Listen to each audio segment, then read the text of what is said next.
हुण इत्थे दोनों लड़कियां है, हालात दोनों के सेम है, पर परेशानी हालात विच सी या ख्यालात विच सी।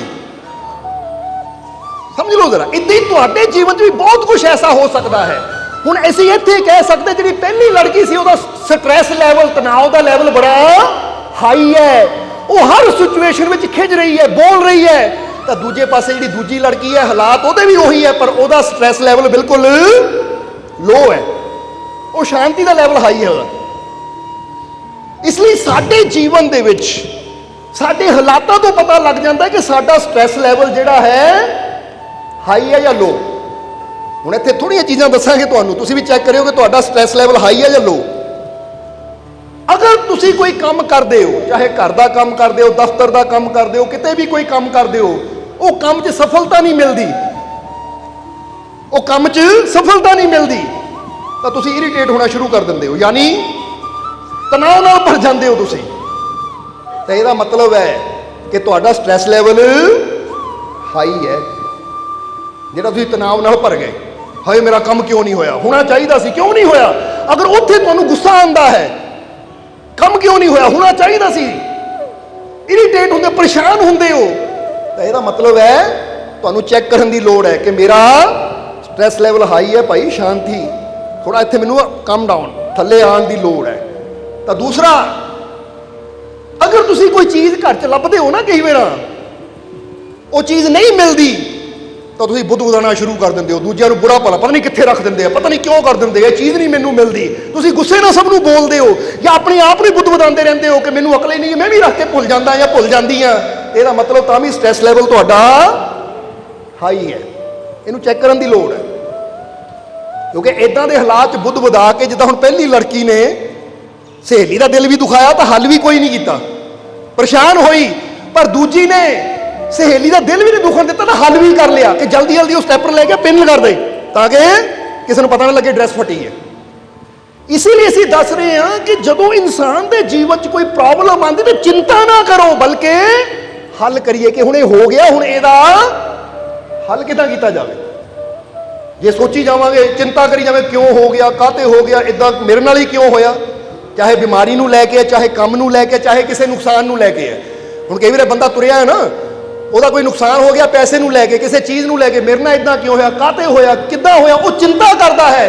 तो उन्होंने उत्थे की चाहिए है कि हुण चिंता करन नाल की होना है, हुण मैं हल करां, ये नुकसान की भरपाई किद्दां करां। दोबारा मेहनत करनी पैनी है, दुगनी मेहनत करनी पैनी है। जिथे मैं पहला 8 घंटे काम करता सी, हुण थोड़ा 2 घंटे वध करा ताकि नुकसान जिहड़ा हो चुका है इहनूं दोबारा जल्दी रिकवर किया जाए। उन्होंने तो समझदारी कहा जाता है। इसलिए जीवन के विच अगर कोई प्रॉब्लम आती है तो वो बारे फिक्र ना करो, बल्कि उसका हल करिए। समझते हो कि नहीं। और कई बार कई देखा है, तीसरी चीज़ की दसी गई है स्ट्रैस लैवल को लैके कि कई होंगे है ना, वो हमेशा हार जित की दौड़ च लगे रहते हैं, हमेशा हार जित की दौड़ च लगे रहते हैं। बस मेरी जित होनी चाहिए है, मैनू कामयाबी मिलनी चाहिए। अगर कितने भी पॉइंट पर हार होंगी तो बड़े दुखी हो जाते हैं, क्रोध नाल भर जाते हैं। इदां दे इंसान जे उन्होंने उम्र ज़्यादा भी होवे ना, बच्चे नाल भी खेडते होणगे तो बच्चे भी हराने की कोशिश करनगे। हालांकि बच्चे को आके तो सानू की करना चाहिए है, बच्चे नूं जिताउण की कोशिश करनी चाहिए है। कई बार देखिए ना, बच्चे नाल पंजा लड़ाणगे, बच्चे नूं हराई जाणगे, देख हराता, बच्चे च की बहादुरी है तेरी। मज़ा तो फिर बच्चे कोलों हार जा। हुण जिहड़ा बंदा बच्चे नूं भी हराने की कोशिश करता और बच्चे नूं हरा के खुशी मनाता है, समझ लो इहनूं डॉक्टर की लोड़ है। मैंटली तौर पर कोई ज़्यादा ही इहदा स्ट्रैस लैवल बढ़ चुका है कि बच्चे नूं भी हरा रहा है। और जिहड़ा समझदार इंसान होएगा उन्होंने पता है कि बच्चे नूं खुशी देण वास्ते मैनू चाहे जिन्ना मैं मर्जी शक्तिशाली है उत्थे मैनू हारना चाहिए है। समझते हो कि नहीं। हुण कई वेले रूहानी साडे नाल पंजा लड़ांदी है, बड़ा जोर, रूहानी ते बड़ा जोर है, बड़ा जोर है, जान के लगदा कि साडा पसीना यानी पूरा जोर ला रहे हैं, पर फिर आपां इउं कर देना, तू तो बड़ी ताकत है रूहानी ते। समझदे हो। इसदा मतलब की है, बच्चा खुश होंदा है, और जो बच्चा खुश होंदा है तो उसके अंदर बैठा कौन खुश होंदा है, परमात्मा खुश होंदा है। पर कि इदां दे मैंटली तौर पर इदां दे होंदे ना, बच्चे भी हरा के खुश होंदे, क्योंकि उन्हां अंदर एक ईगो होंदा है, मैं किदां हार मान लवां, मैं किदां हार स्वीकार कर लवां। ਔਰ ਅਸੀਂ ਇਹ ਕਹਾਂਗੇ ਕਿ ਜਿੱਥੇ ਪਿਆਰ ਵੱਧਦਾ ਹੈ ਨਾ, ਜਿੱਥੇ ਖੁਸ਼ੀ ਵੱਧਦੀ ਹੈ, ਉੱਥੇ ਹਾਰ ਵੀ 100 ਵਾਰ ਸਵੀਕਾਰ ਕਰੋ, ਕਿਉਂਕਿ ਉੱਥੇ ਤੁਹਾਡਾ ਜਿੱਤਣ ਨਾਲ ਨਹੀਂ ਹੈ। ਜੇ ਜਿੱਤ ਕੇ ਰਿਸ਼ਤੇ ਟੁੱਟਦੇ ਹੈ, ਜੇ ਜਿੱਤ ਕੇ ਰਿਸ਼ਤੇ ਖਤਮ ਹੁੰਦੇ ਆ, ਪਿਆਰ ਖਤਮ ਹੁੰਦਾ, ਤੇ ਅਸੀਂ ਜਿੱਤ ਨੂੰ ਵੀ ਕੀ ਕਰਨਾ ਹੁੰਦੇ। ਕਈ ਵਾਰ ਹਾਰਨ ਵਿੱਚ ਵੀ ਇੱਕ ਮਜ਼ਾ ਹੈ, ਕਈ ਵਾਰ ਹਾਰਨ ਵਿੱਚ ਵੀ ਇੱਕ ਆਨੰਦ ਹੈ। ਸਮਝਦੇ ਹੋ ਕਿ ਨਹੀਂ? ਜਿੱਦਾਂ ਕਹਿੰਦੇ ਨਾ, ਇਹ ਕਹਾਣੀ ਦੱਸੀ ਸੀ ਜੁਨੇਦ ਬਗਦਾਦੀ, ਇੱਕ ਬਹੁਤ ਬੜੇ ਫਕੀਰ ਹੋਏ ਆ ਬਗਦਾਦ ਦੇ ਅੰਦਰ, ਪਰ ਫਕੀਰੀ ਲਾਈਨ 'ਚ ਜਾਣ ਤੋਂ ਪਹਿਲਾਂ ਇੱਕ ਪਹਿਲਵਾਨ ਸੀ। ਉਹ ਕੀ ਸੀ? ਇੱਕ ਪਹਿਲਵਾਨ ਸੀ ਜੁਨੇਦ ਬਗਦਾਦੀ। ਹੁਣ ਉਹ ਪਹਿਲਵਾਨ ਸੀ ਔਰ ਬੜੇ ਮੰਨੇ ਹੋਏ ਬਗਦਾਦ ਦੇ ਪਹਿਲਵਾਨ ਸੀ ਜੁਨੇਦ ਬਗਦਾਦੀ, ਪਰ ਬਾਅਦ 'ਚ ਤਾਂ ਫਕੀਰੀ ਦੇ ਰਸਤੇ ਚਲੇ ਗਏ। ਹੁਣ ਉਹ ਪਹਿਲਵਾਨ ਤਾਂ ਸੀ, ਪਰ ਉਹਦੇ ਨਾਲ ਨਾਲ ਆਪਣੇ ਰੱਬ ਨੂੰ ਔਰ ਆਪਣੇ ਰਸੂਲ ਨੂੰ ਪਿਆਰ ਵੀ ਬੜਾ ਕਰਦੇ ਸੀ, ਪਿਆਰ ਵੀ ਬੜਾ ਕਰਦੇ ਸੀ ਆਪਣੇ ਰੱਬ ਨੂੰ ਔਰ ਆਪਣੇ ਰਸੂਲ ਨੂੰ। ਹੁਣ ਉਹਨਾਂ ਦਾ ਇੰਨਾ ਨਾਮ ਸੀ ਬਗਦਾਦ ਵਿੱਚ ਕਿ ਕੋਈ ਉਹਨਾਂ ਦਾ ਮੁਕਾਬਲਾ ਕਰਨ ਵਾਸਤੇ ਤਿਆਰ ਨਹੀਂ ਹੁੰਦਾ ਸੀ, ਕਿਉਂਕਿ ਪਤਾ ਸੀ ਬਹੁਤ ਬੜੇ ਪਹਿਲਵਾਨ ਹੈ, ਇਹਨਾਂ ਨਾਲ ਮੁਕਾਬਲਾ ਕਰਨਾ ਤਾਂ ਹਾਰ ਹੀ ਹੈ। ਇੱਕ ਦਿਨ ਕਹਿੰਦੇ ਹੈ ਕਿ ਇੱਕ ਸੈਯਦ ਜ਼ਿਆਦਾ, ਇੱਕ ਨੌਜਵਾਨ ਜੋ ਸੈਯਦ ਸੀ, ਸੈਯਦ ਯਾਨੀ ਹਜ਼ੂਰ ਮੁਹੰਮਦ ਸਾਹਿਬ ਦੇ ਖਾਨਦਾਨ ਚੋਂ ਸੀ। ਹੁਣ ਉਹ ਨੌਜਵਾਨ ਨੇ ਇੱਕ ਦਿਨ ਜੁਨੇਦ ਬਗਦਾਦੀ ਨੂੰ ਚੈਲੰਜ ਕਰ ਲਿਆ ਕਿ ਆ ਜਾ ਮੇਰੇ ਨਾਲ ਕੁਸ਼ਤੀ ਲੜ। ਤਾਂ ਜੁਨੇਦ ਬਗਦਾਦੀ ਨੇ ਦੇਖਿਆ ਕਿ ਇਹ ਤਾਂ ਹਜ਼ੂਰ ਮੁਹੰਮਦ ਦੇ ਖਾਨਦਾਨ ਚੋਂ ਹੈ, ਮੇਰੇ ਮੁਰਸ਼ਦ ਦੇ ਖਾਨਦਾਨ ਚੋਂ ਹੈ, ਤਾਂ ਇਹਦੇ ਨਾਲ ਕੁਸ਼ਤੀ। ਜੇ ਹੁਣ ਇਨਕਾਰ ਕਰਦਾ ਆ ਤਾਂ ਫਿਰ ਵੀ ਗੱਲ ਨਹੀਂ ਬਣਦੀ। ਹੁਣ ਕਹਿੰਦੇ ਜੁਨੇਦ ਬਗਦਾਦੀ ਨੇ ਕੁਸ਼ਤੀ ਲੜੀ, ਉਹ ਚਾਹੁੰਦੇ ਤਾਂ ਇੱਕ ਫਟਕੇ ਵਿੱਚ ਹੀ ਉਸ ਨੂੰ ਹਰਾ ਸਕਦੇ ਸੀ, ਪਰ ਉੱਥੇ ਉਹਨਾਂ ਨੇ ਦੇਖਿਆ ਕਿ ਮੇਰੇ ਹਜ਼ੂਰ ਦੇ ਖਾਨਦਾਨ ਚੋਂ ਹੈ, ਇਸ ਲਈ ਮੇਰੇ ਹਜ਼ੂਰ ਦੀ ਇੱਜ਼ਤ ਬੜੀ ਹੈ, ਇਸ ਲਈ ਉਹ ਜਾਣਬੁੱਝ ਕੇ ਕੁਸ਼ਤੀ ਵਿੱਚ ਜਾਣਬੁੱਝ ਕੇ ਹਾਰ ਗਏ। ਔਰ ਇਦਾਂ ਸ਼ੋਅ ਕੀਤਾ ਜਿੱਦਾਂ ਸੱਚਮੁੱਚ ਹਾਰੇ ਹੁੰਦੇ ਆ, ਯਾਨੀ ਸ਼ੋਅ ਇਦਾਂ ਕੀਤਾ ਜਿੱਦਾਂ ਸੱਚਮੁੱਚ ਹਾਰੇ ਹੁੰਦੇ ਆ, ਪਰ ਹਾਰੇ ਉਹ ਜਾਣਬੁੱਝ ਕੇ ਸੀ। ਹੁਣ ਜਿਸ ਵੇਲੇ ਹਾਰੇ ਤਾਂ ਉਹ ਨੌਜਵਾਨ ਬੜਾ ਖੁਸ਼ ਹੋਇਆ, ਬੜਾ ਖੁਸ਼ ਹੋਇਆ ਕਿ ਦੇਖਿਆ ਆਇਆ ਬੜਾ ਪਹਿਲਵਾਨ, ਹਰਾ ਤੱਕ ਨਹੀਂ। ਤਾਂ ਜੁਨੇਦ ਬਗਦਾਦੀ ਮਨ ਹੀ ਮਨ ਕਹਿ ਰਿਹਾ ਹੈ ਇਹ ਸ਼ੁਕਰ ਹੈ, ਸ਼ੁਕਰ ਹੈ ਇਹ ਮੇਰੇ ਹਜ਼ੂਰ ਦੇ ਖਾਨਦਾਨ ਚੋਂ ਸੀ, ਜੇ ਮੇਰੇ ਹਾਰਨ ਨਾਲ ਇਹਨਾਂ ਨੂੰ ਖੁਸ਼ੀ ਮਿਲੀ ਹੈ ਤਾਂ ਮੈਨੂੰ ਹੋਰ ਕੀ ਚਾਹੀਦਾ ਹੈ। ਜਰਾ ਸਮਝਣਾ। ਪਰ ਕਹਿੰਦੇ ਹੈ ਕਿ ਉਸੇ ਹੀ ਰਾਤ ਜਦੋਂ ਜੁਨੇਦ ਬਗਦਾਦੀ ਸੁੱਤੇ, ਉੱਥੋਂ ਫਕੀਰੀ ਦੀ ਸ਼ੁਰੂਆਤ ਕਿੱਦਾਂ ਹੋਈ ਕਿ ਜਦੋਂ ਸੁੱਤੇ ਤਾਂ ਰਾਤ ਨੂੰ ਖਾਬ ਵਿੱਚ ਸੁਪਨੇ ਵਿੱਚ ਹਜ਼ੂਰ ਮੁਹੰਮਦ ਸਾਹਿਬ ਆ ਗਏ ਔਰ ਆ ਕੇ ਕੀ ਕਹਿੰਦੇ ਕਿ ਜੁਨੇਦ ਅੱਜ ਤੂੰ ਮੇਰੀ ਖਾਤਰ ਹਾਰਿਆ ਹੈ, ਮੇਰੀ ਖਾਤਰ ਥੱਲੇ ਗਿਰਿਆ ਹੈ, ਤਾਂ ਮੈਂ ਤੇ ਤੂੰ ਇੰਨਾ ਖੁਸ਼ ਹਾਂ ਕਿ ਤੂੰ ਮੇਰੀ ਖਾਤਰ ਹਾਰਿਆ ਗਿਰਿਆ ਹੈ, ਤਾਂ ਅੱਜ ਮੈਂ ਰੱਬ ਦੇ ਘਰ ਤੇਰਾ ਰੁਤਬਾ ਸਭ ਤੋਂ ਉੱਚਾ ਕਰ ਰਿਹਾ। ਕਿਉਂਕਿ ਜਿਹੜਾ ਮੇਰੀ ਖਾਤਰ ਗਿਰਨ ਨੂੰ ਤਿਆਰ ਹੈ, ਹਾਰਨ ਨੂੰ ਤਿਆਰ ਹੈ, ਫਿਰ ਮੈਂ ਉਹਨੂੰ ਰੱਬ ਦੇ ਘਰ 'ਚ ਇੰਨਾ ਉੱਚਾ ਉਠਾ ਦਿੰਦਾ ਕਿ ਦੁਨੀਆ ਉਹਨੂੰ ਯਾਦ ਰੱਖਦੀ ਹੈ। ਔਰ ਯਾਦ ਰੱਖੋ, ਇਹ ਜੁਨੇਦ ਬਗਦਾਦੀ ਦਾ ਇੱਕ ਖਿਰਕਾ ਸੀ ਜਿਹੜਾ ਹਜ਼ੂਰ ਗੌਸ ਤੱਕ ਵੀ ਪਹੁੰਚਿਆ ਉਹਨਾਂ ਤੋਂ 200 ਸਾਲ ਬਾਅਦ, ਕਿਉਂਕਿ ਹਜ਼ੂਰ ਗੌਸੇ ਆਜ਼ਮ ਪੀਰਾਂ ਨੇ ਪੀਰ ਵੀ ਬਗਦਾਦ 'ਚ ਹੋਏ ਹੈ, ਪਰ ਉਹਨਾਂ ਤੋਂ 200 ਸਾਲ ਪਹਿਲਾਂ ਜੁਨੇਦ ਬਗਦਾਦੀ ਬਗਦਾਦ ਵਿੱਚ ਫਕੀਰ ਸੀ। ਫਿਰ ਉਹਨਾਂ ਨੇ ਆਪਣਾ ਜਾਣ ਲੱਗੇ ਖਿਰਕਾ ਯਾਨੀ ਆਪਣਾ ਚੋਲਾ ਕਿ ਮੇਰੇ ਤੋਂ 200 ਸਾਲ ਬਾਅਦ ਅਬਦੁਲ ਕਾਦਰ ਨਾਮ ਦਾ ਫਕੀਰ ਆਣਾ ਹੈ, ਇਹ ਉਹਨਾਂ ਤੱਕ ਪਹੁੰਚਣਾ ਚਾਹੀਦਾ ਹੈ। ਤਾਂ ਉਹ ਹਜ਼ੂਰ ਨੂੰ ਖਿਰਕਾ ਮਿਲਿਆ, ਯਾਨੀ ਕਿੱਡਾ ਬੜੇ ਫਕੀਰ ਸੀ ਜੁਨੇਦ ਬਗਦਾਦੀ। ਪਰ ਇਹ ਰੁਤਬਾ ਕਿੱਥੋਂ ਮਿਲਿਆ? ਸਿਰਫ ਮਨ 'ਚ ਇਹ ਭਾਵਨਾ ਕਰਕੇ ਕਿ ਆਪਣੇ ਰੱਬ ਦੀ ਖਾਤਰ, ਆਪਣੇ ਰਸੂਲ ਦੀ ਖਾਤਰ ਜੇ ਮੈਂ ਹਾਰ ਮੰਨ ਲਈ ਤਾਂ ਦੇਖੋ ਰਸੂਲ ਨੇ ਕਿੱਡੀ ਉੱਚੀ ਪਦਵੀ ਦੇ ਦਿੱਤੀ। ਸੋ ਇੱਥੋਂ ਦੱਸਣਾ ਕੀ ਚਾਹੁੰਦੇ ਆ, ਇਹ ਮਿਸਾਲਾਂ ਤੋਂ ਫਕੀਰਾਂ ਦੀਆਂ ਤੋਂ ਕੀ ਪਤਾ ਲੱਗਦਾ ਹੈ ਕਿ ਕਈ ਵਾਰ ਕਹਿੰਦੇ ਨੇ ਜਿੱਤ ਜਿੱਤ ਕੇ ਤੂੰ ਉਮਰ ਗੁਜ਼ਾਰੀ, ਹੁਣ ਤੂੰ ਹਾਰ ਫਕੀਰਾ ਹੂ, ਕਿਉਂਕਿ ਜਿੱਤੇ ਦਾ ਮੁੱਲ ਇੱਕ ਕਸੀਰਾ, ਹਾਰੇ ਦਾ ਮੁੱਲ ਹੀਰਾ ਹੂ। ਕਿ ਜੇ ਹੁਣ ਸੋਚੋ ਜੇ ਜੁਨੇਦ ਬਗਦਾਦੀ ਉਹ ਨੌਜਵਾਨ ਤੋਂ ਜਿੱਤ ਜਾਂਦੇ ਤਾਂ ਫਿਰ ਅੱਜ ਇਹ ਰੁਤਬਾ ਨਹੀਂ ਮਿਲਣਾ ਸੀ। ਕਿਉਂਕਿ ਜਿੱਥੇ ਆਪਣੇ ਰੱਬ ਦੀ ਗੱਲ ਆ ਜਾਵੇ, ਜਿੱਥੇ ਪ੍ਰਮਾਤਮਾ ਦੀ ਗੱਲ ਆ ਜਾਵੇ, ਅੱਛਾਈ ਦੀ ਗੱਲ ਆ ਜਾਵੇ, ਉੱਥੇ ਜਿੱਤਣ ਦੀ ਕੋਸ਼ਿਸ਼ ਨਾ ਕਰੋ, ਬਲਕਿ ਉੱਥੇ ਜੇ ਲੱਗਦਾ ਹੈ ਨਾ ਕਿ ਇੱਥੇ ਹਾਰ ਕੇ ਮੇਰਾ ਰੱਬ ਖੁਸ਼ ਹੁੰਦਾ ਹੈ ਤਾਂ ਮੈਂ 1000 ਵਾਰ ਹਾਰਨ ਨੂੰ ਤਿਆਰ ਹਾਂ। ਪਰ ਕਈ ਇੰਨਾ ਈਗੋ ਨਾਲ ਭਰੇ ਹੁੰਦੇ ਆ, ਇੰਨਾ ਹੰਕਾਰ ਨਾਲ ਭਰੇ ਹੁੰਦੇ ਆ ਕਿ ਬੱਚੇ ਨਾਲ ਵੀ ਖੇਡਦੇ ਆ ਤਾਂ ਉਹ ਬੱਚੇ ਨੂੰ ਵੀ ਹਰਾਉਣ ਦੀ ਕੋਸ਼ਿਸ਼ ਕਰਦੇ ਆ।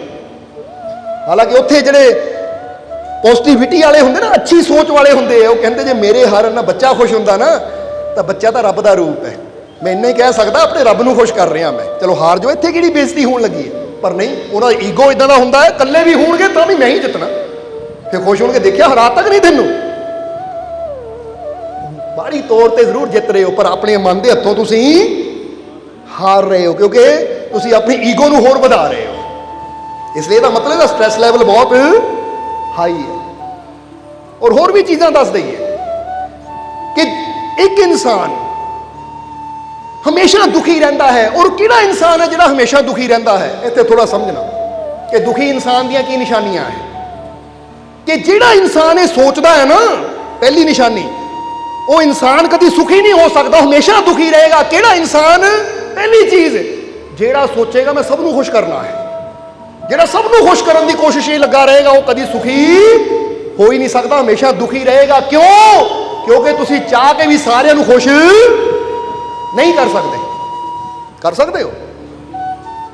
ਹੁਣ ਤੁਸੀਂ ਫਰਜ਼ ਕਰੋ ਪਰਿਵਾਰ ਦੇ 10 ਮੈਂਬਰ ਆ ਨਾ, ਜੇ ਇੱਕ ਨੂੰ ਕੋਈ ਦਾਲ ਪਸੰਦ ਹੈ, ਮੰਮੀ ਜਾਂ ਘਰ ਵਾਲੀ ਪਤਨੀ ਉਹ ਦਾਲ ਬਣਾਵੇ, ਇੱਕ ਨਾਲ ਤਾਂ ਖੁਸ਼ ਹੋਣਾ, ਦੂਜੇ ਨਾਲ ਅੱਜ ਵੀ ਦਾਲ ਹੀ ਬਣਾਤੀ ਹੈ, ਗੋਭੀ ਨਹੀਂ ਬਣਾਈ, ਬਤਾਊ ਨਹੀਂ ਬਣਾਏ, ਇਹ ਨਹੀਂ ਬਣਾਇਆ, ਉਹ ਨਹੀਂ ਬਣਾਇਆ। ਯਾਨੀ ਉੱਥੇ ਵੀ ਕੀ ਹੈ ਕਿ ਤੁਸੀਂ ਅਗਰ ਕੋਸ਼ਿਸ਼ ਕਰੋ ਮੈਂ ਸਭ ਨੂੰ ਖੁਸ਼ੀ ਦੇਵਾਂ, ਸਭ ਨੂੰ ਖੁਸ਼ ਰੱਖਾਂ, ਤਾਂ ਸਾਰਿਆਂ ਨੂੰ ਖੁਸ਼ੀ ਦੇ ਸਕਦੇ ਹੋ ਤੁਸੀਂ। ਇਸ ਲਈ ਅਸੀਂ ਇੱਕ ਗੱਲ ਕਵਾਂਗੇ, ਸਾਰਿਆਂ ਨੂੰ ਖੁਸ਼ ਕਰਨ ਦੀ ਕੋਸ਼ਿਸ਼ ਨਾ ਕਰੋ, ਬਲਕਿ ਅੱਛਾ ਕਰਨ ਦੀ ਕੋਸ਼ਿਸ਼ ਕਰੋ। ਮੈਂ ਅੱਛਾ ਕਰਾਂ, ਫਿਰ ਚਾਹੇ ਕਿਸੇ ਨੂੰ ਤਕਲੀਫ ਹੋਵੇ, ਕਿਸੇ ਨੂੰ, ਕਿਉਂਕਿ ਖੁਸ਼ ਤਾਂ ਦੁਨੀਆ ਗੁਰੂਆਂ ਰਹਿਬਰਾਂ ਸੰਤਾਂ ਤੋਂ ਵੀ ਨਹੀਂ ਹੋਈ। ਹੁਣ ਅਸੀਂ ਕਹਿੰਦੇ ਸ਼ਰਾਬ ਨਾ ਪੀਓ, ਤਾਂ ਜਿਹੜੇ ਸ਼ਰਾਬ ਤਿਆਗਣਾ ਚਾਹੁੰਦੇ ਉਹ ਖੁਸ਼ ਹੈ, ਤਾਂ ਜਿਹੜੇ ਸ਼ਰਾਬ ਨਾਲ ਪਿਆਰ ਕਰਦੇ, ਲੈ ਸਾਡਾ ਦਿਲ ਦੁਖਾਤਾ, ਸ਼ਰਾਬ ਛੱਡਣੀ ਪੈਣੀ ਸਾਨੂੰ। ਹੁਣ ਜ਼ਰਾ ਗੌਰ ਕਰੋ ਕਿ ਬੰਦਾ ਕਹੇ ਨਾ ਦੁਨੀਆ ਤੋਂ ਠੇਕੇ ਬੰਦ ਹੋਣੇ ਚਾਹੀਦੇ ਹੈ, ਤਾਂ ਜਿਹੜੇ ਨਹੀਂ ਪੀਂਦੇ ਉਹ ਤਾਂ ਖੁਸ਼ ਹੋਣਗੇ, ਪਰ ਜਿਹੜੇ ਸ਼ਰਾਬੀ ਆ ਉਹ ਵਿਰੋਧ 'ਚ ਖੜੇ ਹੋ ਜਾਣਗੇ, ਕਹਿਣਾ ਲੈ ਠੇਕੇ ਬੰਦ ਕਰਾ ਰਹੇ ਹੋ, ਸਾਡਾ ਕੀ ਬਣੇਗਾ। ਪਰ ਉੱਥੇ ਅਸੀਂ ਕੀ ਦੇਖਣਾ ਹੈ? ਜੋ ਅੱਛਾ ਹੈ ਨਾ ਸਮਾਜ ਵਾਸਤੇ, ਸੰਸਾਰ ਵਾਸਤੇ, ਉਹਨੂੰ ਕਰਨ ਦੀ ਕੋਸ਼ਿਸ਼ ਕਰਨੀ ਹੈ, ਨਾ ਕਿ ਦੇਖਣਾ ਕਿ ਇਹਨੂੰ ਵੀ ਖੁਸ਼ ਕਰ ਲਵਾਂ, ਉਹਨੂੰ ਵੀ ਖੁਸ਼ ਕਰ ਲਵਾਂ। ਅੱਧਾ ਠੇਕਾ ਬੰਦ ਕਰ ਦਿਓ, ਅੱਧਾ ਖੁੱਲਾ ਰੱਖੋ, ਤਾਂ ਕਿ ਉਹ ਵੀ ਖੁਸ਼ ਤਾਂ ਉਹ ਵੀ ਖੁਸ਼ ਨਹੀਂ। ਦੁਨੀਆ ਤੇ ਜਦੋਂ ਅਸੀਂ ਸੋਚਦੇ ਨਾ ਮੈਂ ਸਾਰਿਆਂ ਦੀ ਖੁਸ਼ੀ ਦੀ ਖਾਤਰ ਸਭ ਨੂੰ ਖੁਸ਼ ਕਰਾਂ, ਤਾਂ ਫਿਰ ਇਨਸਾਨ ਦਾ ਸਟ੍ਰੈਸ ਲੈਵਲ ਵੱਧਦਾ ਚਲਾ ਜਾਏਗਾ, ਕਿਉਂਕਿ ਤੁਸੀਂ ਕੋਸ਼ਿਸ਼ ਕਰਕੇ ਵੀ ਸਾਰਿਆਂ ਨੂੰ ਖੁਸ਼ੀ ਦੇ ਹੀ ਨਹੀਂ ਸਕਦੇ। ਇਸ ਲਈ ਜਿੱਥੇ ਅੱਜ ਅਸੀਂ ਗੁਰੂਆਂ ਰਹਿਬਰਾਂ ਦੀ ਜ਼ਿੰਦਗੀ ਦੇਖੀਏ ਕਿ ਗੁਰੂਆਂ ਰਹਿਬਰਾਂ ਦਾ ਜਿੱਥੇ ਪਿਆਰ ਕਰਨ ਵਾਲੇ ਨਾ, ਉੱਥੇ ਉਹਨਾਂ ਨੂੰ ਨਫ਼ਰਤ ਕਰਨ ਵਾਲੇ ਵੀ ਅੱਜ ਹੈ। ਕਿਉਂਕਿ ਤੁਸੀਂ YouTube ਤੇ ਦੇਖ ਲਓਗੇ ਨਾ, ਚਾਹੇ ਉੱਥੇ ਹਜ਼ੂਰ ਮੁਹੰਮਦ ਸਾਹਿਬ ਦੀ ਕੋਈ ਵੀਡੀਓ ਹੈ, ਚਾਹੇ ਸ਼੍ਰੀ ਗੁਰੂ ਨਾਨਕ ਦੇਵ ਜੀ ਦੀ ਵੀਡੀਓ ਹੈ, ਚਾਹੇ ਕੋਈ ਸ਼੍ਰੀ ਕ੍ਰਿਸ਼ਨ ਦੀ ਵੀਡੀਓ ਹੈ, ਉੱਥੇ ਲਾਈਕ ਵੀ ਹੋਣਗੇ ਤਾਂ ਡਿਸਲਾਈਕ ਵੀ ਹੋਣਗੇ। ਇੱਥੋਂ ਪਤਾ ਲੱਗਦਾ ਹੈ ਕਿ ਸਾਰਿਆਂ ਨੂੰ ਚਾਹ ਕੇ ਵੀ ਉਹਨਾਂ ਨੇ ਇੰਨਾ ਸਭ ਦਾ ਭਲਾ ਕਰਨ ਦੀ ਕੋਸ਼ਿਸ਼ ਕੀਤੀ, ਪਰ ਫਿਰ ਵੀ ਕਈ ਐਸੇ ਵੀ ਹੈ ਜਿਹੜੇ ਉਹਨਾਂ ਨੂੰ ਪਸੰਦ ਹੀ ਨਹੀਂ ਕਰਦੇ। ਔਰ ਇੱਥੇ ਤੱਕ ਵੀ ਕਵਾਂਗੇ ਉਹ ਪ੍ਰਮਾਤਮਾ ਵੀ ਸਭ ਨੂੰ ਖੁਸ਼ੀ ਦੇ ਰਿਹਾ, ਪਰ ਕਈ ਇਦਾਂ ਦੇ ਰੱਬ ਤੋਂ ਵੀ ਰਾਜੀ ਹੈ ਨਹੀਂ, ਉਹ ਰੱਬ ਨੂੰ ਵੀ ਪਸੰਦ ਨਹੀਂ ਕਰਦੇ। ਰੱਬ ਨੇ ਕਾਹਦੀ ਜ਼ਿੰਦਗੀ ਦਿੱਤੀ, ਕਾਹਦਾ ਜੀਵਨ ਦਿੱਤਾ, ਪਰ ਰੱਬ ਕੀ ਕਹਿੰਦਾ, ਚੱਲ ਮੈਂ ਤੇਰੀ ਪਰਵਾਹ ਨਹੀਂ ਕਰਦਾ, ਜੋ ਸਹੀ ਹੈ ਮੈਂ ਤਾਂ ਉਹ ਕਰਨਾ ਹੈ। ਇਸ ਲਈ ਤੁਹਾਨੂੰ ਵੀ ਇਹੀ ਕਵਾਂਗੇ ਕਿ ਸਾਰਿਆਂ ਦੀ ਖੁਸ਼ੀ ਦੀ ਟੈਨਸ਼ਨ ਛੱਡੋ, ਜੋ ਸਹੀ ਹੈ ਨਾ ਮੈਂ ਉਹ ਕਰਨਾ ਹੈ, ਜਿਹਦੇ ਨਾਲ ਸਮਾਜ ਦਾ ਭਲਾ ਹੋਵੇ, ਸਭ ਦਾ ਭਲਾ ਹੋਵੇ, ਮੈਂ ਉਹ ਕਰਮ ਕਰਨਾ ਹੈ। ਕਿਉਂਕਿ ਮੈਂ ਚਾਹ ਕੇ ਵੀ ਸਾਰਿਆਂ ਨੂੰ ਖੁਸ਼ ਤਾਂ ਕਰ ਹੀ ਨਹੀਂ ਸਕਦਾ। ਸਮਝਦੇ ਹੋ ਕਿ ਨਹੀਂ? ਤਾਂ ਹੁਣੇ ਇੱਕ ਜੀਵ ਆਏ, ਮਾਲਕੋ ਰਾਤੀ ਸੁਪਨਾ ਆਇਆ, ਸ਼ਾਇਦ ਸਵੇਰੇ ਆਇਆ, ਕਿ ਤੁਸੀਂ ਵਾਈਟ ਚੋਲਾ ਪਾਇਆ ਸੀ। ਅੱਜ ਵੀ ਵਾਈਟ ਚੋਲੇ 'ਚ ਬੜਾ ਖੁਸ਼ ਹਾਂ ਮੈਂ। ਇੱਕ ਜੀਵ ਸੀ, ਮਾਲਕੋ ਤੁਸੀਂ ਜੈਲੋ ਚੋਲਾ ਪਾਇਆ ਸੀ, ਜੈਲੋ ਨਹੀਂ ਪਾਇਆ। ਇੱਕ ਭਾਈ ਹੁਣ ਕੀ ਕਰੀਏ ਅਸੀਂ? ਹੁਣ ਤੁਹਾਨੂੰ ਖੁਸ਼ ਕਰਨ ਦੀ ਖਾਤਰ 10-10 ਮਿੰਟ ਬਾਅਦ ਜਾ ਕੇ ਚੋਲੇ ਬਦਲੀ ਜਾਈਏ ਅਸੀਂ? ਤੇ ਇੱਕ ਨੇ ਵਾਈਟ 'ਚ ਦੇਖ ਲਿਆ, ਹੁਣ ਦੂਜੇ ਨੇ ਜੈਲੋ 'ਚ ਦੇਖਿਆ, ਦੌੜ ਕੇ ਜਾਈਏ, ਉਹਦੇ ਆਉਣ ਤੋਂ ਪਹਿਲਾਂ ਜੈਲੋ ਪਾ ਕੇ ਬਹਿ ਜਾਈਏ, ਫਿਰ ਦੌੜ ਕੇ ਜਾਈਏ, ਉਹਦੇ ਆਉਣ ਤੋਂ ਪਹਿਲਾਂ ਗ੍ਰੀਨ ਪਾ ਕੇ ਬਹਿ ਜਾਈਏ, ਫਿਰ ਦੌੜ ਕੇ ਔਰੇਂਜ ਪਾ ਕੇ ਬਹਿ ਜਾਈਏ, ਫਿਰ ਤਾਂ ਸਾਰਾ ਦਿਨ ਚੋਲੇ ਬਦਲਣ 'ਚ ਲੱਗੇ ਰਹੀਏ ਅਸੀਂ। ਤੁਹਾਨੂੰ ਸਮਝਾਵਾਂਗੇ ਕਿਹੜੇ ਵੇਲੇ, ਤੁਹਾਡੀ ਬੇਨਤੀ ਕਿਹੜੇ ਵੇਲੇ ਸੁਣਾਂਗੇ। ਸੋ ਕਹਿਣ ਦਾ ਮਤਲਬ ਕੀ ਹੈ ਕਿ ਇੱਕ ਚੀਜ਼ ਕਿਸੇ ਨੂੰ ਅੱਛੀ ਲੱਗਦੀ ਤਾਂ ਦੂਜੇ ਨੂੰ, ਬੋਲੋ ਸਮਝਦੇ ਹੋ ਕਿ ਨਹੀਂ, ਮਾੜੀ ਲੱਗਦੀ ਕਿ ਨਹੀਂ? ਉਹ ਬਾਪ ਬੇਟੇ ਦੀ ਕਹਾਣੀ ਹੈ, ਬੜੀ ਪੁਰਾਣੀ ਹੈ, ਕਈ ਵਾਰ ਸਤਸੰਗ 'ਚ ਬਹੁਤ ਪਹਿਲਾਂ ਸੁਣਾਈ ਸੀ, ਜਾਂ ਬਹੁਤ ਮਸ਼ਹੂਰ ਵੀ ਹੈ। ਇੱਕ ਬਾਪ ਬੇਟਾ ਗਧੇ ਨਾਲ ਜਾ ਰਹੇ ਸੀ, ਕਿਉਂਕਿ ਇੱਥੇ ਬਾਪ ਨੇ ਆਪਣੇ ਬੇਟੇ ਨੂੰ ਗਿਆਨ ਦੇਣ ਦੀ ਖਾਤਰ ਕਿ ਬੇਟਾ ਜ਼ਿੰਦਗੀ ਕਿੱਦਾਂ ਜੀਣੀ ਚਾਹੀਦੀ ਹੈ, ਇਹਦੇ ਬਾਰੇ ਤੈਨੂੰ ਸਿੱਖਿਆ ਦੇਣੀ ਹੈ, ਚੱਲ ਮੇਰੇ ਨਾਲ। ਕਹਿੰਦੇ ਨਾ ਬਾਪ ਬੇਟਾ ਗਧੇ ਦੇ ਨਾਲ ਨਾਲ ਤੁਰ ਪਏ। ਤੁਰਦੇ ਤੁਰਦੇ ਇੱਕ ਚੁਰਾਹੇ 'ਚ ਹੀ ਗੁਜ਼ਰੇ, ਤਾਂ ਚੁਰਾਹੇ 'ਚ ਕੁਝ ਲੋਕ ਖੜੇ ਸੀ, ਉਹ ਦੇਖ ਕੇ ਗੱਲ ਕਰ ਰਹੇ, ਹੋ ਦੇਖੋ ਕਿੱਦਾਂ ਦੇ ਪੇ ਪੁੱਤ ਹੈ, ਗਧਾ ਇਹਨਾਂ ਕੋਲ ਹੈ ਫਿਰ ਵੀ ਪੈਦਲ ਤੁਰੇ ਹੋਏ ਹੈ। ਕਮਾਲ ਦੀ ਗੱਲ ਹੈ, ਗਧਾ ਕੋਲ ਹੈ ਫਿਰ ਵੀ ਪੈਦਲ ਤੁਰੇ ਹੋਏ ਹੈ। ਤਾਂ ਬੇਟੇ ਨੇ ਕਿਹਾ, ਪਿਤਾ ਜੀ ਲੋਕੀ ਕਹਿ ਰਹੇ ਇੱਦਾਂ ਕਰੋ, ਤੁਸੀਂ ਗਧੇ ਤੇ ਬਹਿ ਜਾਓ, ਮੈਂ ਤੁਰਦਾ ਹਾਂ। ਬਾਪ ਹੱਸਿਆ, ਕਹਿੰਦਾ ਠੀਕ ਹੈ ਬੇਟਾ, ਤੈਨੂੰ ਜ਼ਿੰਦਗੀ ਜੀਣ ਦੀ ਕਲਾ ਸਿਖਾਣੀ ਹੈ, ਸ਼ੁਰੂਆਤ ਇੱਥੋਂ ਹੀ ਹੋਣੀ ਹੈ। ਸੋ ਬਾਪ ਬਹਿ ਗਿਆ, ਬੇਟਾ ਗਧੇ ਦੀ ਲਗਾਮ ਫੜ ਕੇ ਅੱਗੇ ਅੱਗੇ ਤੁਰ ਪਿਆ। ਅੱਗੇ ਇੱਕ ਹੋਰ ਚੁਰਾਹਾ ਸੀ, ਉੱਥੋਂ ਦੀ ਗੁਜ਼ਰੇ ਤਾਂ ਲੋਕ ਕਹਿਣ ਲੱਗੇ ਦੇਖੋ ਦੇਖੋ ਕਿੱਦਾਂ ਦਾ ਸਮਾਂ ਹੈ, ਪੇ ਆਪ ਗਧੇ ਤੇ ਬੈਠਾ ਬੇਟੇ ਨੂੰ ਤੋਰਿਆ ਹੋਇਆ ਹੈ। ਸ਼ਰਮ ਨਹੀਂ ਆਉਂਦੀ ਇੱਦਾਂ ਦੇ ਪੇ ਨੂੰ? ਲੋਕ ਤਾਂ ਆਪਣੇ ਬੱਚਿਆਂ ਦੀ ਖਾਤਰ ਦੁੱਖ ਝੱਲ ਲੈਂਦੇ, ਇਹਨੂੰ ਚਾਹੀਦਾ ਸੀ ਮੈਂ ਤੁਰਾਂ ਤਾਂ ਬੱਚੇ ਨੂੰ ਬਿਠਾਵਾਂ। ਤਾਂ ਉਸ ਲਈ ਬਾਪ ਹੱਸਿਆ, ਕਹਿੰਦਾ ਦੇਖ ਲੈ ਬੇਟਾ ਲੋਕੀ ਕੀ ਗੱਲਾਂ ਕਰਦੇ ਆ, ਇੱਦਾਂ ਕਰ ਹੁਣ ਤੂੰ ਬਹਿ ਜਾ ਮੈਂ ਤੁਰਦਾ। ਹੁਣ ਬੇਟਾ ਬਹਿ ਗਿਆ, ਬਾਪ ਨੇ ਗਧੇ ਦੀ ਲਗਾਮ ਬੜੀ ਤੁਰ ਪਏ, ਅੱਗੇ ਜਾ ਰਹੇ ਸੀ। ਅੱਗੇ ਇੱਕ ਹੋਰ ਚੁਰਾਹਾ ਆਇਆ, ਉੱਥੇ ਲੋਕਾਂ ਨੇ ਕਿਹਾ ਦੇਖੋ ਦੇਖੋ ਕਲਯੁਗ ਆ ਗਿਆ, ਕਲਯੁਗ। ਆ ਪੇ ਤੁਰਿਆ ਹੋਇਆ ਤਾਂ ਬੇਟਾ ਉੱਪਰ ਬੈਠਾ ਹੈ ਟੋਰ ਨਾਲ। ਸ਼ਰਮ ਨਹੀਂ ਆਉਂਦੀ ਇੱਦਾਂ ਦੇ ਪੁੱਤ ਨੂੰ? ਸਿਆਣਾ ਪੇ ਤੋਰਿਆ ਹੋਇਆ ਤਾਂ ਆਪ ਗਧੇ ਤੇ ਬੈਠਾ ਹੈ, ਉਹ ਸ਼ਰਮ ਕਰ ਸ਼ਰਮ। ਬੇਟਾ ਕਹਿੰਦਾ ਬੇਟਾ ਜੀ ਹੁਣ ਕੀ ਕੀਤਾ ਜਾਵੇ, ਜੇ ਤੁਸੀਂ ਬਹਿੰਦੇ ਹੋ ਤਾਂ ਵੀ ਦੁਨੀਆ ਤਾਨੇ ਮਾਰਦੀ, ਜੇ ਮੈਂ ਬਹਿੰਦਾ ਦੁਨੀਆ ਤਾਂ ਵੀ ਤਾਨੇ ਮਾਰਦੀ ਹੈ, ਜੇ ਨਹੀਂ ਬਹਿੰਦੇ ਤਾਂ ਵੀ ਤਾਨੇ ਮਾਰਦੀ। ਫਿਰ ਬਾਪ ਕਹਿੰਦਾ ਏਦਾਂ ਕਰਦੇ ਮੈਂ ਵੀ ਉੱਪਰ ਬਹਿ ਜਾਂਦਾ, ਦੋਨੇ ਬਹਿ ਜਾਂਦੇ ਆ। ਹੁਣ ਦੋਨੇ ਗਧੇ ਤੇ ਬਹਿ ਕੇ ਤੁਰ ਪਏ। ਅੱਗੇ ਇੱਕ ਹੋਰ ਚੁਰਾਹਾ ਆਇਆ, ਉੱਥੇ ਲੋਕਾਂ ਨੇ ਕਿਹਾ ਦੇਖੋ ਕਲਯੁਗ ਆ ਗਿਆ, ਕਲਯੁਗ ਆ। ਬੇਜ਼ੁਬਾਨ ਜਾਨਵਰ ਤੇ ਜ਼ੁਲਮ ਕਰ ਰਹੇ ਦੋਨੇ ਪੇ ਪੁੱਤ, ਸ਼ਰਮ ਨਹੀਂ ਆਉਂਦੀ ਇਹਨਾਂ ਨੂੰ?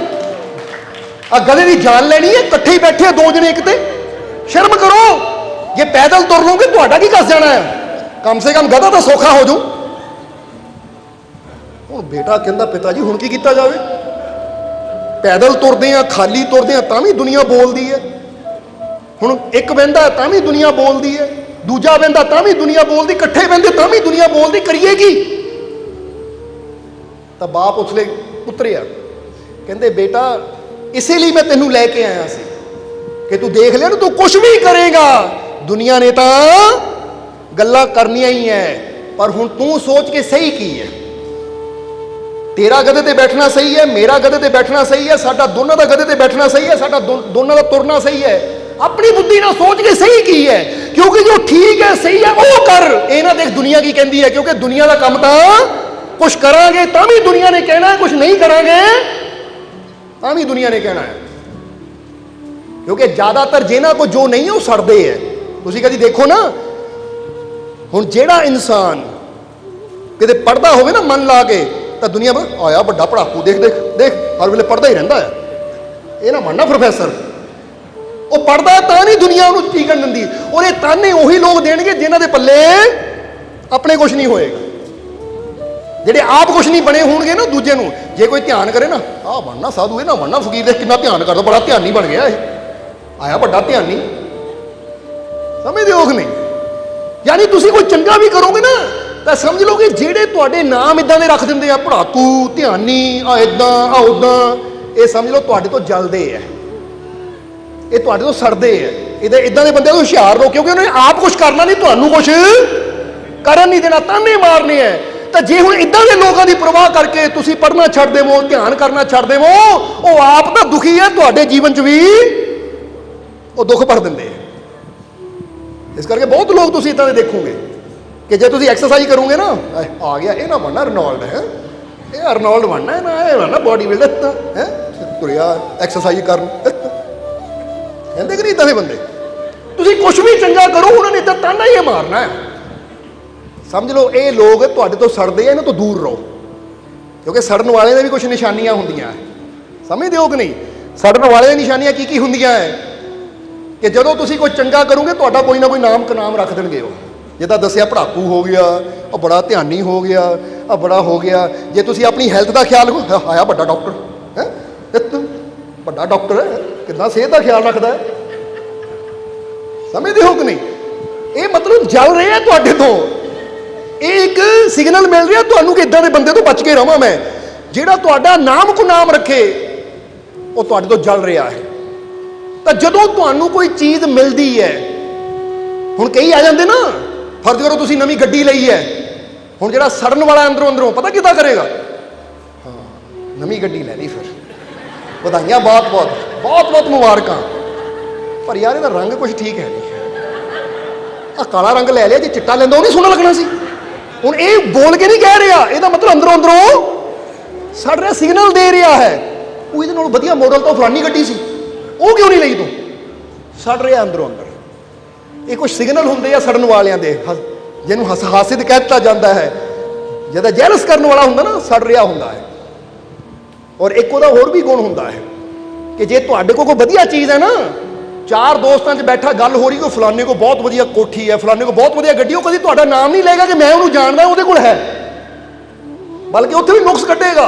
भुल उतों ही वधिया चीज़ां होंदियां दुनिया ते है, उन्हां लै ली तो फिर की हो गया।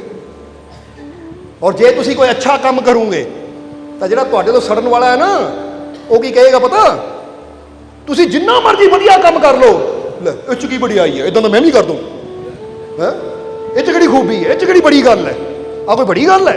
जे किसी का बच्चा पास हो गया +2 बड़ी गल है कोई, है इह च किहड़ी बड़ी गल है? ये काम तो इदां मैं भी कर दूँ। भाई अज तक कीता क्यों नहीं, फिर तू बैठा क्यों रहा तू? समझदे हो कि नहीं? हुण एक जीव आंदे, मान लो एक जीव है, तुसीं सत्संग करते हो, सत्संग बड़ा प्यारा होता है, हाँ कोई सत्संग प्यारा है, मैं भी इदा करता क्यों नहीं फिर भाई? मल्ले वाले लो जीव आते कि कोई साडा रिश्तेदार लै सीगा सत्संग, इतना कोई बड़ी गल है, मैं भी कर दूँ। एक कहूँगा कर मैं, फिर देखता की पिया, फिर वो करता क्यों नहीं है? यानी सड़न वाले इंसान कुछ कर नहीं सकते, पर वो ताने मेहने बोल इदा दे बोलणगे कि सुनने वाले दी खुशी है ना, वो खत्म करने की कोशिश करनगे। इस करके ऐसे इंसान ना आप बनो, तो जे कोई तुहाडे जिंदगी च ऐसा हो तो थोड़ा बचन की कोशिश रखो। एक समझ लो मित्र के रूप च यह दुश्मन है तुहाडा। और जे कई बार तुहाडे घर कोई खुशी आ जाती है, किसी दे बच्चा जिद्दां कहंदे ना, एक आदमी दे 12 साल बाद बच्चा होया, तो दोस्त आया सड़ रहा सी मन ही मन, है अच्छा बच्चे का रंग कोई पीला जिहा लगदा है कि पीलिया तो नहीं, इहनूं चैक करा नहीं, क्योंकि पीलिया जान भी ले लैंदा बच्चे दी। यानी वो कोई ना कोई नुक्स कड्ढणगे उहदे चों। ਇਹਦਾ मतलब अंदरों खुश नहीं है, यह बाहरों तो बधाइयां दे रहा, स्माइल झूठी है ਇਹਦੀ। इसलिए तो कबीर साहब भी कहते हैं कि एक बगुला हुंदा है जिहदा तन तो चिट्टा हुंदा पर मन काला हुंदा है, ते एक कौआ हुंदा जे रंग काला तो मन भी काला ही है। कहते कि मन मैला तन उजला, बगुला कपटी अंग, तां से तो कौआ भला जो तन मन एको रंग। यही कहते कौआ फिर चंगा हुंदा है, क्यों कौए ने एक आदत होंगी है, कौए विच एकता बड़ी होंगी है। तुसी किते रोटी पा दिओ ना, जे रोटी ज्यादा आ तो एक कौआ आएगा देखेगा रोटी ज्यादा, इदा कां कां करेगा, बाकी कौए भी इकट्ठे हो जाएंगे। तो जे तुसी किसी कौए नूं मार के टंग दिओ तो उत्थे इन्ने कौए इकट्ठे हो जाएंगे कि पूरा आकाश ही कां कां करते भर जाएगा। कभी अजमा के देखियो तुसी, उन्हां च एकता बड़ी है। रंग बेशक काला है पर उन्हां च प्यार बहुत है। पर इत्थे आम चिड़िया नूं देख लो, घुग्गियां नूं देख लो, दाना बहुत पिया है पर एक घुग्गी आएगी ना चुंझ मार के पिछे करेगी उन्होंने, हट मेरा है। समझते हो? इस करके असीं दसना की चाहते हैं, रंग नूं ना देखो, करनी नूं देखो, कर्म नूं देखो कि जिहदा कर्म अच्छा होवे ना फिर गुणगान भी दुनिया ते ओहदा हुंदा है। सो असीं दस रहे सी किहड़ा इंसान हमेशा दुखी रहिंदा है, जिहड़ा सब नूं खुश करन दी कोशिश करदा है। इसलिए बाप बेटे नूं की समझा रहा, बेटा हुण याद रख कि दुनिया ने तो कुछ ना कुछ कहना ही है, पर तू देख सही की है, जो सही है वो कर। तो बाप ने जो गल कही तो बेटे ने कहा, पिता जी मेरी नज़र तो सही यह है, तुसी सियाणे हो, बुजुर्ग हो, तुसी गधे ते बैठो तो मैं चलदा। बाप कहते तेन सही लगता है? कहता हाँ मेरा दिल कहता सही है, क्योंकि मैं नौजवान चल सकता है, 10 किलोमीटर चल सकता है, 20 किलोमीटर चल सकता है, मेरे पैर मजबूत है, ताकत है, तुसी सियाणे हो। हुण दुनिया कुछ भी कहे तुसी बैठो। हुण बेटे ने बाप नूं बिठाया, लगाम फड़ी यानी नुकेल फड़ी गधे दी, तुर पिया। दुनिया गल्लां कर रही है पर बेटा गुनगुनांदा हसदा जा रहा, गल्लां बदल ध्यान ही नहीं दिंदा। जदों गुनगुनांदे घर पहुंचे तो बाप ने उतर के बेटे नूं गल नाल ला लिया, कहंदा बस बेटा जिंदगी जीण दा यही तरीका है। समझदे हो कि नहीं? जांदे हुए गए सी तो तेनू समझाना सी कि दुनिया गल्लां करदी है, जदों असीं चलना है ना, असीं कुछ भी करना दुनिया दी गल्लां करनियां है। पर जे दुनिया दी गल्लां सुनोगे तो असीं जिंदगी दा सफर कदी खुशी नाल, आनंद नाल, शांति नाल तय कर ही नहीं सकते। पर जदों आंदे हुए तू फैसला ले लिया कि आ सही है, ये सही है, यही में करना है, और जो सही है वो करना है, फिर वो सोच के समझ के तुर पिया। दुनिया ने गल्लां फिर भी कीतियां पर तू ध्यान गल्लां वाल नहीं दिता, क्योंकि तेनू पता सी मैं जो कर रहा हाँ वो मैं ठीक कर रहा, मैं ठीक कर रहा हूं। दुनिया जो मर्जी कवे, तू आंदा खुशी दे नाल आ गया, दुनिया की परवाह नहीं की, तो देख ले सफर साडा कितना शांति नाल खुशी नाल पूरा हो गया। ਇਸ ਲਈ ਤੁਸੀਂ ਵੀ ਇੱਥੇ ਇੱਕ ਗੱਲ ਯਾਦ ਰੱਖੋ, ਜਿੰਨਾ ਅਸੀਂ ਦੁਨੀਆ ਨੂੰ ਖੁਸ਼ ਕਰਨ 'ਚ ਲੱਗੇ ਰਹਿੰਦੇ ਆ ਨਾ, ਫਿਰ ਤਾਂ ਸਾਡਾ ਵੀ ਉਹ ਗਧੇ ਵਾਲਾ ਹੀ ਹਾਲ ਹੋਣਾ ਹੈ। ਕਦੀ ਚੜ ਗਏ, ਕਦੀ ਉਤਰ ਗਏ, ਕਦੀ ਉਹ ਚੜ ਗਿਆ, ਕਦੀ ਉਹ ਚੜ ਗਿਆ। ਤਾਂ ਜੇ ਅਸੀਂ ਸੋਚੀਏ ਕਿ ਮੈਨੂੰ ਪਤਾ ਮੈਂ ਜੋ ਕਰ ਰਿਹਾ ਸਹੀ ਕਰ ਰਿਹਾ ਹਾਂ, ਮੈਂ ਉਹ ਕਰਮ ਕਰ ਰਿਹਾ ਜਿਸ 'ਚ ਸਭ ਦਾ ਭਲਾ ਹੋ ਰਿਹਾ, ਜਾਂ ਸਭ ਨੂੰ ਖੁਸ਼ੀ ਮਿਲ ਰਹੀ ਹੈ, ਜਾਂ ਮੈਂ ਨੇਕੀ ਦੇ ਰਸਤੇ ਜਾ ਰਿਹਾ, ਹੁਣ ਦੁਨੀਆ ਜੋ ਮਰਜ਼ੀ ਕਹਿੰਦੀ ਕਹੀ ਜਾਵੇ, ਮੈਨੂੰ ਪਰਵਾਹ ਨਹੀਂ। ਸਮਝਦੇ ਹੋ ਕਿ ਨਹੀਂ? ਤਾਂ ਫਿਰ ਤੁਹਾਡੀ ਜ਼ਿੰਦਗੀ ਸ਼ਾਂਤੀ ਨਾਲ, ਸਟ੍ਰੈਸ ਫ੍ਰੀ ਲਾਈਫ ਤੁਸੀਂ ਫਿਰ ਜੀ ਸਕਦੇ ਹੋ, ਕਿਉਂਕਿ ਤੁਸੀਂ ਸਾਰਿਆਂ ਨੂੰ ਖੁਸ਼ ਕਦੀ ਕਰ ਸਕਦੇ ਹੋ। ਸਾਰਿਆਂ ਨੂੰ ਖੁਸ਼, ਕਿਉਂਕਿ ਕਿਸੇ ਦੀ ਪਸੰਦ ਕੋਈ ਹੈ, ਕਿਸੇ ਦੀ ਪਸੰਦ ਕੋਈ ਹੈ। ਖੁਸ਼ੀ ਬੰਦਾ ਸਾਰਿਆਂ ਨੂੰ ਫੇਰ ਦੇ ਸਕਦਾ ਜੇ ਸਾਰਿਆਂ ਦੀ ਪਸੰਦ ਇੱਕੋ ਹੀ ਹੋਵੇ, ਪਰ ਹਰੇਕ ਦੀ ਪਸੰਦ ਅਲੱਗ ਹੈ, ਹਰੇਕ ਦੀ ਚੁਆਇਸ ਅਲੱਗ ਹੈ। ਹੁਣ ਹਜ਼ਾਰਾਂ ਚੁਆਇਸਾਂ ਵਾਲੇ ਲੋਕ ਬੈਠੇ ਹੈ, ਤੇ ਇੱਕ ਬੰਦਾ ਹਜ਼ਾਰਾਂ ਨੂੰ ਖੁਸ਼ੀ ਕਿੱਦਾਂ ਦੇ ਸਕਦਾ ਹੈ? ਇਸ ਕਰਕੇ ਉੱਥੇ ਉਹਨੂੰ ਦੇਖਣਾ ਚਾਹੀਦਾ ਜੋ ਸਹੀ ਹੈ ਮੈਂ ਉਹ ਕਰਨਾ ਹੈ। ਜਿੱਦਾਂ ਬੰਦਾ ਕਹਿੰਦਾ ਨਾ, ਸਿਮਰਨ ਕਰਨਾ ਸਹੀ ਹੈ, ਸਤਸੰਗ 'ਚ ਜਾਣਾ ਸਹੀ ਹੈ, ਸੇਵਾ ਕਰਨਾ ਸਹੀ ਹੈ, ਸੱਚ ਦੇ ਮਾਰਗ ਤੇ ਚੱਲਣਾ ਸਹੀ ਹੈ, ਦੁੱਖ ਦਰਦ ਵਿੱਚ ਦੂਜਿਆਂ ਦੀ ਹੈਲਪ ਕਰਨਾ ਸਹੀ ਹੈ। ਹੁਣ ਦੁਨੀਆ ਜੋ ਮਰਜ਼ੀ ਕਵੇ, ਮੈਨੂੰ ਪਤਾ ਇਹ ਸਹੀ ਹੈ ਤਾਂ ਮੈਂ ਇਹ ਕਰਨਾ ਹੀ ਹੈ। ਫਿਰ ਅਸੀਂ ਆਪਣੀ ਜ਼ਿੰਦਗੀ ਤਣਾਅ ਫ੍ਰੀ, ਸਟ੍ਰੈਸ ਫ੍ਰੀ, ਸ਼ਾਂਤੀ ਨਾਲ ਜੀ ਸਕਦੇ ਹਾਂ। ਹੁਣ ਦੂਸਰੀ, ਇਹ ਪਹਿਲਾ ਪੁਆਇੰਟ ਹੈ ਕਿ ਜਿਹੜਾ ਸਭ ਨੂੰ ਖੁਸ਼ ਕਰਨ ਦੀ ਕੋਸ਼ਿਸ਼ ਕਰਦਾ ਉਹ ਕਦੀ ਸੁਖੀ ਨਹੀਂ ਹੋ ਸਕਦਾ, ਹਮੇਸ਼ਾ ਦੁਖੀ ਰਹੇਗਾ। ਤਾਂ ਦੂਜੀ ਗੱਲ ਕਿਹੜੀ ਹੈ?